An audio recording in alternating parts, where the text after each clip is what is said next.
right, guys? Doesn't that beat just make you want to jump all around, move all around? Well, we've got lots of great music for you guys, but first I want to have a little chit-chat with Dave and discuss his single and let everybody hear it and let you know his little process on this, because everybody knows there's a process. But before we get started on that, I want to encourage any upcoming artists out there, if you want your music heard on the radio, please send any tracks that you might have, as long as they are clean, to kim@ksvr.org, or you can send it to thetalkwithabby@gmail.com, and I will be more than happy to get back with you. So this is what Dave does. You know, you've heard his interviews before, and we're going to continue to have him back every song he puts out. So kudos to you for taking the incentive that a lot of people don't take. Seriously, more folks should be contacting KSVR about doing interviews, because they're always looking for people, and they need more stuff for their DJs and for their YouTube channel. So all of y'all need to be calling in. It shouldn't be just me coming in here to the station. You know, I've had some really good bands come in here, and I kind of miss the people from Marsalis, Adam, and all of them. They were super nice people. And even having Roger Fisher here, remember? Yeah. And the lady with the blues music, she was... Oh, yeah, Janice. Phenomenal. Yeah, she does a great show. And then there's Greg on Fridays. He interviews a lot of Americana and folk bands, so that's really great. If any of y'all out there are folk troubadours or into kind of blues and rhythm and blues, you guys should definitely give Greg a call. He does really great interviews, and he has bands from all over the world come in for his show, so you guys should definitely jump on that wagon. Right. So all it takes is a little bit of ambition and drive. Ain't nothing to it but a chicken wing, right? Right? Getting so hungry now. I know, I was starving. Thank God for tacos. Oh. So, before we play this music, I want to hear your story. Well, where to begin with this one? I mean, I touched on this back during our last interview about Cascade Highway. I told you had that, a girlfriend that helped you with this, right? Yeah. This was years and years ago, when I moved down to San Diego for a gal. And me and her and an old college buddy of mine, he came down to visit us around the New Year's kind of Christmas area back in 2014. And we all took a road trip out to the Anza Borrego Desert out east of San Diego, like northeast of San Diego, you know, where there's the Joshua Tree National Park kind of area. There's like big desert flats, actual mountains, all kinds of cool stuff. And we road tripped all the way out from San Diego to there. And we explored the desert a bit and wandered up canyon, I think it was. I don't remember the name of it. It might not even be safe to name it here on the radio. It had a pretty exotic local name. But yeah, we drove out there. We drove back in the moonlight and came back up over the mountains into Julian, Washington, which is this little skiing, touristy, western kind of town up in the mountains. Julian is kind of like the Winthrop of Southern California. It's got a real like old Wild West kind of vibe to it, a minor kind of town. And we stopped at a cafe there for dinner, and the three of us were just having our thing. I was having a trout dinner. I think my ex was having a salmon dinner or something. And you can remember what you ate back in 2014. This night really stuck out to me in a lot of different ways, and that's where this song comes from, because the song's called "Take the Wheel," and you were saying that it's that quote makes you think of the phrase "Jesus, take the wheel," and that's where this quote comes from. Because when we all finished our meals, my buddy said he had to get up and he had to go to the bathroom or whatever, and he got up and he disappeared. And he just left me and my ex sitting there, and we were just sitting there staring at each other like, well, do we pay? The restaurant's like closing. What do we do here? So we sat there for like 20 minutes, not sure if we should go up and ask about the check, or if the waitresses were going to come with our check, or if they were just not going to charge us because it was so late that they didn't want to reopen the till or whatnot. So we didn't know what was going on. And my buddy just disappeared, like completely gone. So I'm like texting him, dude, where did you go? Did you just skip out on your meal? Where are you? And he just kept texting me back, Jesus, take the wheel. And I was like, that's not an answer. What's going on? So finally, like, the waitresses give us a look, and so my ex and I were like, okay, I guess we're just gonna dine and dash. This is really weird. We don't know what's going on. Because the only thing my buddy was texting us was, Jesus, take the wheel. Like, that was his only response for like 20 minutes. So was he in the bathroom or something? No, he went and he actually paid for our meal, and then he skipped out on me and my ex, and he was just messing with us. Like, he was he was being super cool, but he was also messing with us at the same time. So did you run and hide? We just walked out, and nobody said anything because we thought we didn't know what was going on. But then they were probably laughing at you, thinking, "Look at these guys still sitting here. Yeah. What are they waiting on?" And exactly. And so then, and he didn't even cop to actually paying for our bill for like 3 months. Like, I messaged him about it months later. He's like, "Oh yeah, I totally paid for that." Well, when I got up to go, so you thought you were being a bad boy, huh? I thought I was rebel. I thought I was being a jerk, skipping out on the meal, and it turned out no, my buddy was just being nice and trolling us. And so, like, as the years went by, like I had a few different names for this track, and after we got back from Julian and got back from the adventure, like, me and my ex, we sat down and we started working on a chord progression, and she came up with this really cheerful, uplifting chord progression. And so I sat on it for a bit. I started working on a version of the track. A couple of months ago, I decided I wasn't really feeling that version of the track. I was trying to make it too complicated, and it was just sounding funky. So I just scrapped everything but the chord progression and rewrote it from step one. And then this came out like a couple of weeks later. And over the years, like, I was trying to figure out a name for it. I came out with like Desert Trip, Road Trip, Julian, like all these names that didn't really fit. And then I thought, wait, there's that one quote that Drew said, Jesus, take the wheel. I don't want to insert religion into it, but take the wheel sounds like a pretty good title here. So then I just started calling it that, and it just stuck. And so this really cheerful, sunny California road trip kind of tune just came out of it. And back in the day, I didn't have a very good camera, so I didn't get very many good pictures or videos. So I don't have any old footage from that time to use in the music video for this. But last December, I went on a road trip with my family down to a family reunion in Palm Springs, and we went back to Anza Borrego because it was like a 20-minute drive away from there. So I just brought like all my camera equipment, and I filmed as much high-definition footage as I possibly could. So I got all the OG footage from that area, including the place where we went and hiked. In like high definition footage. So the music video is going to be back and legit, and it's going to have all the OG stuff from those days. You know, not to go too religious or anything. I know I can get carried away sometimes with it, but I'm curious, and I have to ask this, not to put you on the spot or anything, but my impression, like when I think about when I die and going into the kingdom and everything, I think about everybody singing and the music and everything. Is this your impression of what it's going to be like through your music?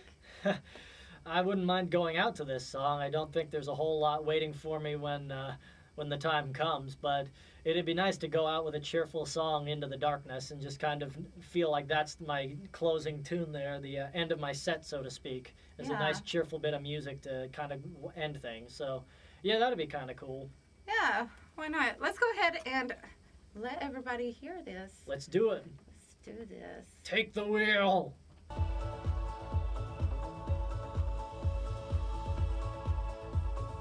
would use it as a good impression for the gate sound, especially that it goes through it. Oh, yeah, the sweeping sound. Mm-hmm. Yeah, that's a sound off of one of my favorite synthesizers. I had some fun designing that sound.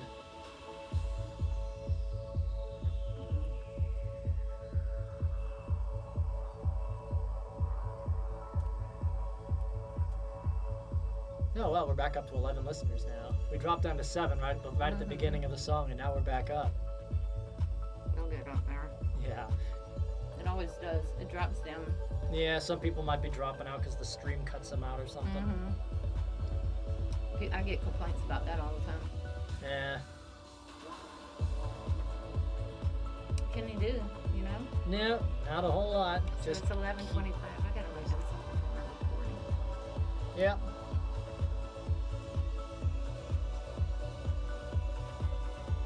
I'm debating whether or not to play a progressive set in this kind of style this weekend or to play some of my harder and heavier stuff.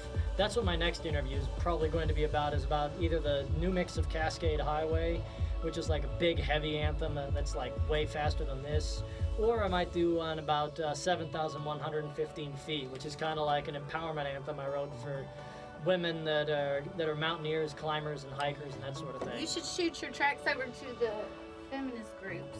Yeah, actually, I have a concept for a music video for the tune 7,115 Feet. When we actually go to do like an interview about it, I'll tell you all about that, because it's a pretty cool concept, and I'm going to start fielding a bunch of groups to source video clips for it. But I'm not going to spoil the surprise this time. What'd she say right there? You'll never feel the same again. Yeah, the lyrics in this are totally Can clean. you do that for me where it sounds like a girl's voice, or even my voice where it says the Mistress of you, like the opening? I can't. I don't have that voice, and the sample clips that I sourced for this track don't have that kind of stuff in it. I do know a voice actress that can do stuff like this, though. So if you want to talk to my friend Lydia, that's done vocals for a couple of my songs, Okay. I could put you in touch with her. She's a professional voice actress, and she's worked with me before. Okay. And she lives in Cedar Woolley. So Really? Yeah.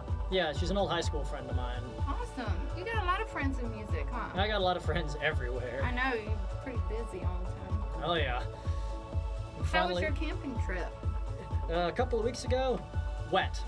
Oh, I can tell you a little bit about that when we get back on the air too, and we can talk about some of the inspiration behind the music and stuff, or we can stay on topic for this particular release. Yeah, we'll stay on topic for this because I gotta get back to Okay. writing down tracks, something for me. Yeah. So yeah, camping trip a couple weekends ago was wet. It was we all went on like a big old 12-mile, 15 for me and another friend of mine, hike down to the Tri-County camp and back, south of Highway 20 along the Diablo Lake area. And right when we got to the Tri-County camp, it started just bucketing down rain on us. We had to hike back for like 6 hours in the freaking rain. It's crazy. Yeah, it was not fun. And our tents were all washed out. And we had to car camp for a night. It was bananas. We got like 45 seconds. Yep. You'll get a little bit of a roll up though. There'll be a snare fill and stuff like that. I'm gonna go ahead and turn this on so I don't have to.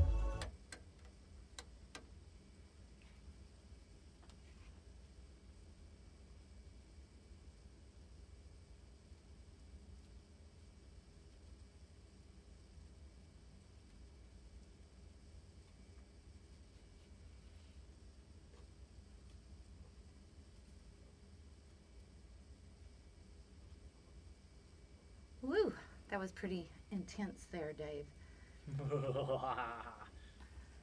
So,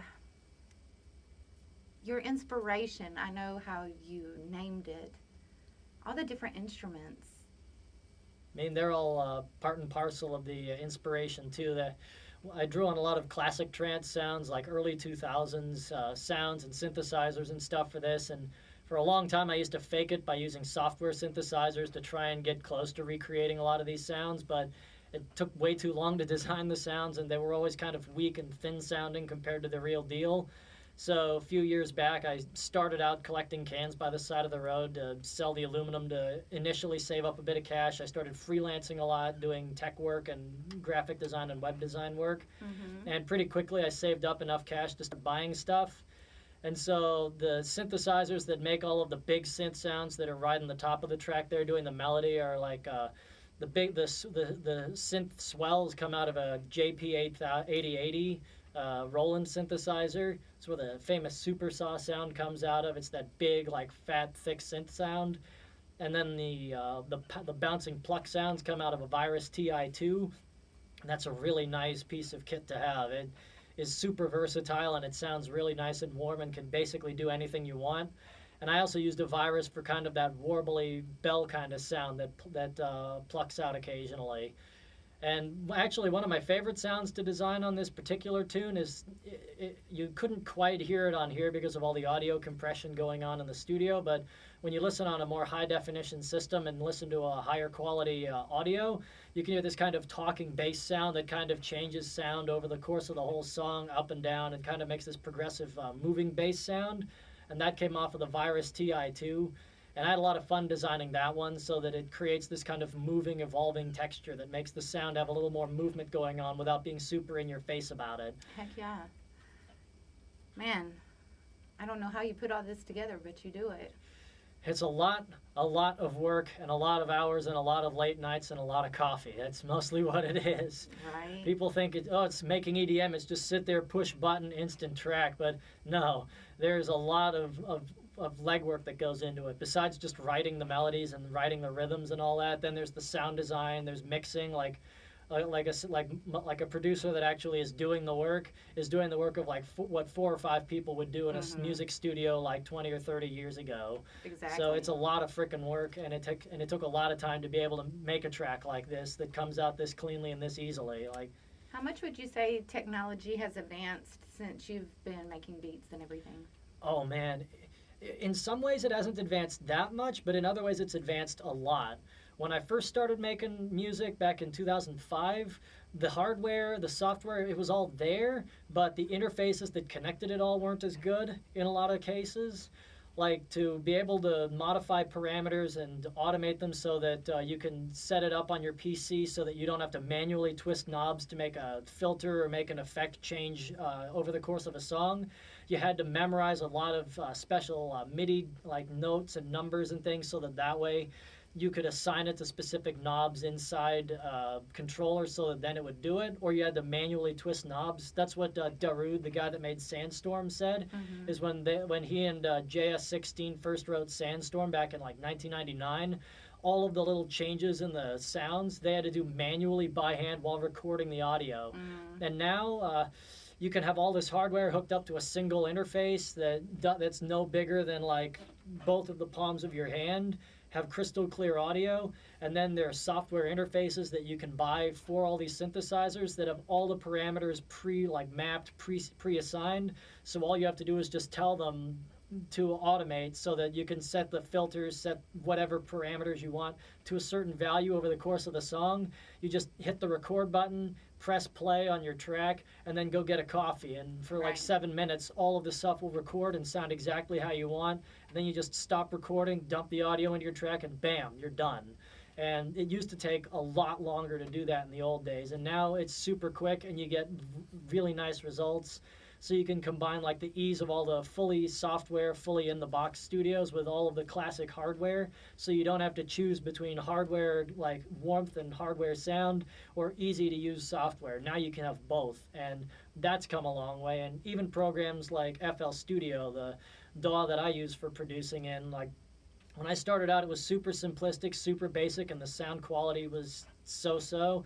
Now it's definitely a pro-level piece of software, and in some cases it's better to use with hardware and with more sophisticated setups than even some programs like Ableton and some of the big boys, because now you can easily arrange and sequence your sounds and like make all of your melodies inside the software, and then route all your hardware and do stuff that other producers have to go through way more steps to do in other programs. It's not as great for live performances as Ableton and some others, but for just pure studio work, it is like tops, and it didn't used to be. And so it's really nice to be able to stick with something and watch it evolve and grow into something great and still be affordable. Like, exactly. It cost me like $400 for the entire program plus an additional plugin, and other guys are paying like $1,000 for their software that is harder to use. Affordable is the key word nowadays, right? Oh yeah, and I get lifetime free updates, so I don't have to pay like more money every year for a new version. It just auto like updates, and it's free. It's nice. Yes. Well, it was very nice of you to come and share Jesus Take the Wheel. Just take the wheel. Yes. Tell everybody your info. I'm going to let you do it. Where to find you at? All right. Well, if you want to catch a teaser of the video for this, you can go to Dawnchaser the Adventurer on Facebook. I've got that's my main page there. At adventuretrance.com is my website, and on YouTube I've got the teaser of this video as well. And you can find me as Dawnchaser on Spotify and Apple Music and Amazon Music and all the places where MP3s are downloaded and sold and streamed and all of that. I've got a Bandcamp if you want to buy the music and don't want to support, big corporate overlords or buy into the chart position, hype machine craze and all that. If you want to just give money straight to the artist, you can find my music on Bandcamp. All of my past releases are on there. This one will go up a few days after this goes up on Spotify and everywhere else. And you can also check out my YouTube channel for sound design tutorials, music production tutorials, and some studio session videos to see what it is that goes into my tracks and how I make them. Awesome. So all kinds of cool stuff there. Heck yeah. So you guys go check him out there. I am gonna go ahead. You guys don't forget at 8 o'clock tonight I will be back on. We only have like 20 something minutes left, so let's go ahead and play the song Bad. Here you go. Take it easy, everybody. Take the wheel.